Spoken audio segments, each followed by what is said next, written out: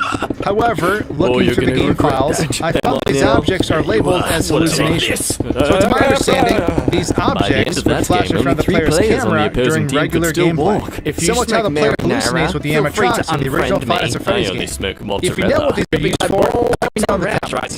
So moving on to line 1, if we take a look out on the balcony, we can see what the puddle looks like as they're approaching our room. They're just floating here, and each time they move closer, they simply warp into the next position. Back inside, if we don't stop Balloon Boy from leaving the closet, he will climb up on top of our bed, where he will prevent us from sleeping. This little lad is slightly less creepy when he's not stalking us from the closet, but he's definitely still creepy. Also, way out in the distance on night 2, we can see that these buildings are on fire, and no matter which way you view them from, the flames are programmed to always face the player. Heading into night 3, it's the same as nights 1 and 2 for the most part, except now, we also have to deal with Mangle, who will attack us from the vents. If we fly up onto the roof once more, we'll find Mangle and Reaper Golden Freddy up there. It's interesting because, to my knowledge, this animatronic doesn't appear on this particular night. As you may know, game devs will often copy and paste these maps instead of rebuilding them from the ground up. And they could have simply forgotten to delete this guy. Also, taking a quick look at Mangle, they are pretty terrifying. Definitely not something I want lurking around in the vents. Speaking of Mangle, the vent within this map is actually just a small open area with